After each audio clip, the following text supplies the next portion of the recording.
Hello guys, welcome back to another video. അപ്പോൾ ഇന്നത്തെ വീണ്ടും നമ്മൾ ഒരു പ്രാക്ടിക്കൽ എക്സാമിൻ്റെ റിവ്യൂ ആയിട്ടാണ് വന്നിരിക്കുന്നത്. ഇന്ന് എനിക്കിപ്പം ഫിസിക്സിൻ്റെ പബ്ലിക് പ്രാക്ടിക്കൽ എക്സാം ആയിരുന്നു. അതിൻ്റെ ഒരു ഡീറ്റെയിൽഡ് റിവ്യൂ ആണ്. എൻ്റെ എക്സ്പീരിയൻസ് എല്ലാം ഞാനിതിൽ ഷെയർ ആക്കുന്നുണ്ട് ഗൈസ്.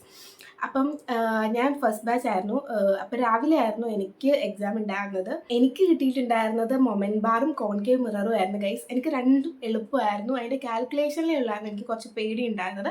പക്ഷെ നല്ല സിമ്പിളായിട്ടുള്ള ഒരു രണ്ട് എക്സ്പെരിമെൻ്റ് ആയിരുന്നു എനിക്ക് കിട്ടിയിട്ടുണ്ടായിരുന്നത്. ഓംസിലൊക്കെ എനിക്ക് കുറച്ച് ടഫായിരുന്നു ഗൈസ്. പക്ഷെ അത് വെച്ച് നോക്കുമ്പം ഇത് രണ്ടും എനിക്ക് അറിയാവുന്നതായിരുന്നു. അതുപോലെ തന്നെ സിമ്പിളായിരുന്നു. മൊമെൻറ്റ് ബാർ ഒക്കെ ആയിരുന്നെങ്കിൽ ആ സെൻറ്റർ ഓഫ് ഗ്രാവിറ്റി ആ ഒരു 50 എനിക്ക് നിൽക്കുന്നുണ്ടായിരുന്നില്ല. ഫസ്റ്റ് ബാലൻസ്ഡ് ആയിട്ട് നിൽക്കുന്നുണ്ടായിരുന്നില്ല. പിന്നെ ഞാൻ എന്താണ് ആ നോൺ മാസും അൺനോൺ മാസും ഒന്ന് അഡ്ജസ്റ്റ് ചെയ്തപ്പോഴായിരുന്നു എനിക്കിത് ബാലൻസ്ഡ് ആയിട്ട് നിന്നിട്ടുണ്ടായിരുന്നത്. എനിക്ക് തോന്നുന്നു 5 റീഡിങ്സ് നമ്മൾ എടുക്കണമായിരുന്നു. നമ്മുടെ ടീച്ചേഴ്സ് അങ്ങനെയായിരുന്നു പറഞ്ഞിട്ടുണ്ടായിരുന്നത്. 5 റീഡിങ്സ് എടുക്കണമായിരുന്നു. അപ്പോൾ അതിലെനിക്ക് കുറച്ച് പേടിയുണ്ടായിരുന്നു. കാരണം പക്ഷേ കറക്റ്റായിട്ട് എനിക്ക് കിട്ടിയിട്ടുണ്ടായിരുന്നു ഗൈസ്. അതെനിക്ക് തന്നെ അറിയില്ല. കാരണം ആ ഒരു അൺനോൺ മാസ് എനിക്ക് കറക്റ്റ് 75, ആ 5 റീഡിങ്സും എനിക്ക് കറക്റ്റ് 75 തന്നെ കിട്ടിയിട്ടുണ്ടായിരുന്നു. അപ്പം ഞാൻ ഭയങ്കര ഹാപ്പിയായി. കാരണം നമ്മൾ ടീച്ചേഴ്സിനെ കാണിച്ചപ്പോൾ പറഞ്ഞ് ഇങ്ങനെ നമ്മൾക്ക് ഇതുവരെ നമ്മൾ ചെയ്തപ്പോഴൊന്നും കിട്ടിയിട്ടുണ്ടായിരുന്നില്ല. ഇതെനിക്ക് കറക്റ്റ് 5 റീഡിങ്സും 75 തന്നെ വന്നു. അപ്പം ഞാനും ഒന്ന് ഹാപ്പിയായി. സാറും ഒന്ന് ഇമ്പ്രസ്ഡ് ആയി. കാരണം അത് കറക്റ്റായിട്ട് വന്നിട്ടുണ്ടായിരുന്നു. അപ്പോൾ അതിൻ്റെ വൈവ് ചോദിക്കുമ്പോൾ എനിക്ക് പേടിയുണ്ടായിരുന്നു ഗൈസ്. എന്നോട് ചോദിച്ചിട്ടുണ്ടായിരുന്നത് മൊമെൻറ്റ് ബാറിൻ്റെ വൈവ് എന്ന് പറഞ്ഞു കഴിഞ്ഞാൽ മൊമെൻറ്റ് ബാറിൻ്റെ പ്രിൻസിപ്പിൾ എന്താണെന്ന് ചോദിച്ചിട്ടുണ്ടായിരുന്നു. അപ്പം ഞാൻ പറഞ്ഞു പ്രിൻസിപ്പിൾ ഓഫ് മൊമെൻറ്റ്സ് ആണ്, അത് എക്സ്പ്ലെയിൻ ചെയ്യാൻ ചോദിച്ചിട്ടുണ്ടായിരുന്നു. ആ ഒരു ക്വസ്റ്റ്യൻ മാത്രമേ എനിക്ക് ഈ മൊമെൻറ്റ് ബാറിൻ്റെ ഇതിൽ നിന്ന് ചോദിച്ചിട്ടുണ്ടായിരുന്നുള്ളൂ. മൊമെൻറ്റ് ബാർ ഞാൻ ആദ്യം തന്നെ നമ്മൾ കയറുന്ന സമയത്ത് നമ്മുടെ മെയിൻ ഷീറ്റിൽ നമ്മൾ ആ ക്വസ്റ്റ്യൻസ് അതേപോലെ പകർത്തിയിട്ട് അതിൻ്റെ എയിമും പ്രിൻസിപ്പിളും ഒബ്സർവേഷൻ ആൻഡ് കാൽക്കുലേഷനിലെ ആ ഒരു ബോക്സൊക്കെ നമ്മൾ വരച്ച് എഴുതിയതെല്ലാം സാറിനെ കൊണ്ടേ കാണിക്കണമായിരുന്നു. കാണിച്ച് നമ്മളെല്ലാം കറക്റ്റാണെന്ന് ഉറപ്പ് വരുത്തിയതിന് ശേഷമായിരുന്നു നമ്മൾ എക്സ്പെരിമെൻറ്റ് ചെയ്യാനിരിക്കുന്നത്. ആ ഒരു ഒബ്സർവേഷൻ ആൻഡ് കാൽക്കുലേഷനിൽ ആ ഒരു ബോക്സ് എടുക്കുമ്പോൾ എനിക്ക് ഭയങ്കര കൺഫ്യൂഷൻ ഉണ്ടായിരുന്നു ഗൈസ്. ഈ CGയും DGയും സെൻറ്റിമീറ്റർ ആണോ അങ്ങനത്തെ ഒരു കൺഫ്യൂഷൻ ഉണ്ടായിരുന്നു. പക്ഷെ ഞാൻ ഓക്കെ ആയി ഗൈസ്. ഞാൻ എഴുതി കൊടുത്തിട്ടുണ്ടായിരുന്നു. എന്തോ ഭാഗ്യത്തിന് കറക്റ്റായിരുന്നു ഗൈസ്. എനിക്ക് സെൻറ്റിമീറ്റർ അവിടെ ഉണ്ടോ ഇല്ലയോ എനിക്ക് ഭയങ്കര കൺഫ്യൂഷൻ ആയിരുന്നു. പക്ഷെ അത് കറക്റ്റായിരുന്നു. സെൻറ്റിമീറ്ററിൽ എഴുതി കൊടുത്തിട്ടുണ്ടായിരുന്നു. മാസ് 10⁻³ കിലോഗ്രാം എന്നും കൂടെ എഴുതണമായിരുന്നു. അത് ഞാൻ പെട്ടെന്ന് മറന്നു കഴിഞ്ഞാൽ 75 എന്ന് മാത്രം എഴുതി വെച്ചിട്ട് പിന്നാണ് ഞാനത് ആലോചിക്കുന്നത് ഗൈസ്. ഇൻറ്റു 10⁻³ കൂടെ ഉണ്ട് എന്നുള്ള ആ ഒരു കാര്യം. നിങ്ങൾ ഈ മൊമെൻറ്റ് ബാർ അല്ലെങ്കിൽ ഈ ഒരു എക്സ്പെരിമെൻറ്റ് ഫിസിക്സ് ചെയ്യുമ്പോൾ മെയിനായിട്ട് ശ്രദ്ധിക്കേണ്ട കാര്യങ്ങൾ ഇതൊക്കെയാണ്. യൂണിറ്റ്സ് നിങ്ങൾ പക്ക ക്ലിയർ ആയിട്ട് പഠിച്ചിട്ട് പോവുക. യൂണിറ്റ്സ് നല്ലപോലെ പഠിച്ചിട്ട് പോവുക. യൂണിറ്റ്സ് വേണം. നമ്മളിപ്പം എന്താണോ കണ്ടെത്തുന്നത് അതിനിപ്പം മാസമാണെങ്കിൽ കിലോഗ്രാം ആണ് യൂണിറ്റ്. അത് യൂണിറ്റ് നിങ്ങൾ എഴുതിയേ പറ്റത്തുള്ളൂ കേട്ടോ. ആ യൂണിറ്റിനൊക്കെ മാർക്കുള്ളതായിരിക്കും. സോ നിങ്ങൾ യൂണിറ്റ്സ് കറക്റ്റായിട്ടൊരു കൺഫ്യൂഷൻ ഇല്ലാണ്ട് നല്ലപോലെ പഠിച്ചിട്ട് പോവുക. മൊമെൻറ്റ് ബാറിൽ നിന്നൊക്കെ വേറെ ഏതൊരു എക്സ്പെരിമെൻ്റ് ആയാലും ശ്രദ്ധിക്കേണ്ട മെയിനായിട്ടുള്ള കാര്യങ്ങൾ അതാണ്. പിന്നെ നിങ്ങൾ ആ ഒരു കാൽക്കുലേറ്റ് ചെയ്യുന്ന ആ ഒരു ബോക്സ് ഉണ്ടല്ലോ, അതൊക്കെ നിങ്ങൾ ക്രിസ്റ്റൽ ക്ലിയർ ആയിട്ട് പഠിച്ചിട്ട് പോവുക. പ്രിൻസിപ്പിൾ പഠിക്കണം കേട്ടോ. പ്രിൻസിപ്പിൾ ഓരോ എക്സ്പെരിമെൻറ്റിൻ്റെ പ്രിൻസിപ്പിൾ പക്കയായിട്ട് പഠിച്ചിട്ട് പോവുക. ഇതൊക്കെയാണ് മെയിനായിട്ട് നോക്കേണ്ടത്, നമ്മൾ ശ്രദ്ധിക്കേണ്ട കാര്യങ്ങൾ എന്ന് പറയുന്നത്. നിങ്ങൾ ബേസിക്കലി വൈവയിലോട്ട് അത്രയ്ക്ക് കോൺസെൻട്രേറ്റ് ചെയ്യണം. കാരണം നമ്മൾ പഠിച്ച ഈ ചെയ്യുന്ന കാര്യങ്ങളിൽ തന്നെ വൈവ ചോദിക്കത്തുള്ളൂ. അപ്പം നിങ്ങൾ മാക്സിമം ഈ എക്സ്പെരിമെൻ്റ് ഒക്കെ നല്ലപോലെ ചെയ്യാനായിട്ട് പ്രിപ്പയർഡ് ആയിട്ടിരിക്കുക. പിന്നെന്താണ് ഈ ഒരു യൂണിറ്റ്സിൻ്റെ ഇതൊക്കെയാണ് മെയിനായിട്ട് നമ്മൾ ശ്രദ്ധിക്കേണ്ടത്. എനിക്ക് സെക്കൻഡ് കിട്ടിയിട്ടുണ്ടായിരുന്നത് കോൺകേവ് മിറർ ആയിരുന്നു.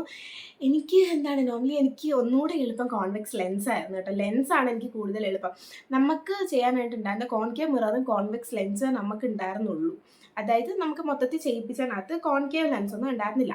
അപ്പം ഞാൻ പ്രാർത്ഥിച്ചിട്ടുണ്ടായിരുന്നത് കോൺവെക്സ് ലെൻസ് കിട്ടാനായിരുന്നു. പക്ഷെ എനിക്ക് കിട്ടിയിട്ടുണ്ടായിരുന്നത് കോൺകേവ് മിററായിരുന്നു. ടീച്ചർ ആദ്യമേ പറയുന്നുണ്ടായിരുന്നു ഗൈസ്, അത് നമ്മളിപ്പോൾ എന്ത് കിട്ടരുതെന്നും പറഞ്ഞ് കയറി കഴിഞ്ഞാൽ അതേ കിട്ടത്തുള്ളൂ. ഞാൻ കോൺകേവ് മിറർ കിട്ടരുതെന്ന് ആഗ്രഹിച്ചിട്ടുണ്ടായിരുന്നു. പക്ഷേ എനിക്ക് എന്തോ ഭാഗ്യത്തിനകത്ത് തന്നെ കിട്ടിയിട്ടുണ്ടായിരുന്നു ഗൈസ്.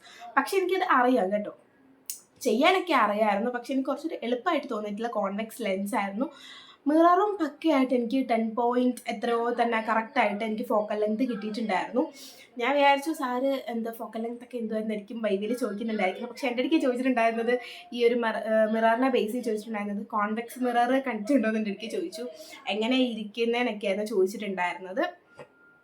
സിമ്പിളായിട്ടുള്ള ക്വസ്റ്റ്യൻസ് ആയിരിക്കും കേട്ടോ വൈവേ ചോദിക്കുന്നത്. നിങ്ങൾ ആ എക്സ്പെരിമെൻ്റ് ഒക്കെ വൃത്തിയായിട്ട് ചെയ്ത് പഠിച്ചിട്ട് പോയാൽ മാത്രം മതി. വൈവയെക്കുറിച്ച് നിങ്ങൾ വലുതായിട്ട് ബോദർ ചെയ്യേണ്ട ആവശ്യമില്ല. ഈ കാര്യങ്ങളൊക്കെ വൃത്തിയായിട്ട് പഠിച്ചിട്ട് പോവുക. കാൽക്കുലേഷൻസ് അതൊക്കെ ശ്രദ്ധിച്ചിട്ട് പോവുക. ഇപ്പം വെർണിയർ ആണെന്നൊക്കെ ഉണ്ടെങ്കിൽ പ്രിൻസിപ്പിളിൽ കുറേ കാര്യങ്ങൾ വരും.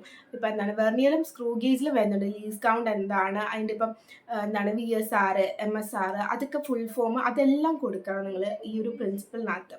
പിന്നെ പാരലലോഗ്രമിൻ്റെ മൊമെന്റ് ബാറിൻ്റെയും കേസിൽ എന്താണ് ആ ഇക്വേഷൻസ് മെയിനായിട്ട് വരുന്ന ഇക്വേഷൻസ് പാരലലോഗ്രം ലോയിലാണ് പാരലലോഗ്രം ലോ പ്രിൻസിപ്പിളിനകത്ത് എഴുതണം.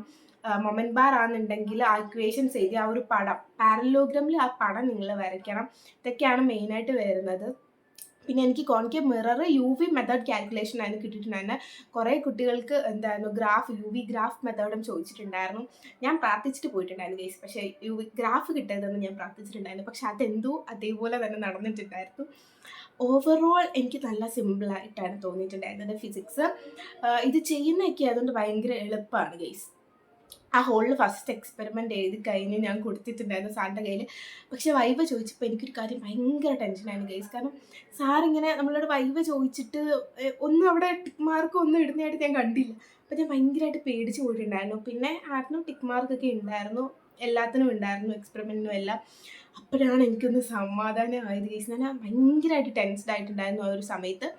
പക്ഷേ എല്ലാം ചെയ്തുകൊണ്ടും പിന്നെ ഫസ്റ്റ് ഇയറിലെ മാർക്ക് ചോദിച്ചിട്ടുണ്ടായിരുന്നു. ഫസ്റ്റ് ഇയറിൽ എനിക്ക് ഫിസിക്സിന് 78 ആയിരുന്നു. അങ്ങനെ അതൊക്കെ ചോദിച്ചിട്ടുണ്ടായിരുന്നു. അതിലൊന്നും എനിക്ക് വലിയ ടെൻഷൻ ഇല്ലായിരുന്നു ഗെയ്സ്. അപ്പോൾ നിങ്ങൾ മെയിനായിട്ട് ശ്രദ്ധിക്കേണ്ട ഇതാണ്, ആദ്യം ഒരു എക്സ്പെരിമെൻറ്റ് കിട്ടിക്കഴിഞ്ഞ് കഴിഞ്ഞാൽ ആ ക്വസ്റ്റ്യൻ അതേപോലെ നമ്മൾ പകർത്താൻ പറയും.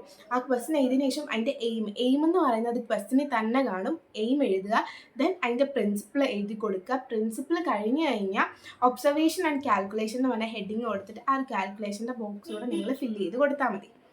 പിന്നെ ലാസ്റ്റ് റിസൾട്ട്, ഈ ഇത്രയും ഹെഡിങ്സ് അവിടെ കണ്ടിരിക്കണം. എൻ്റെ aim, principle, observation and calculation, result last എടുത്ത് എഴുതണം കേട്ടോ. ഇത്രയും കാര്യങ്ങളാണ്, ഇതൊക്കെ ചെയ്യുക. പിന്നെ യൂണിറ്റ്സ് നിങ്ങൾ കറക്റ്റായിട്ട് പഠിച്ചിട്ട് പോവുക, എക്സ്പെരിമെൻറ്റ് ചെയ്യാൻ പഠിച്ചിട്ട് പോവുക.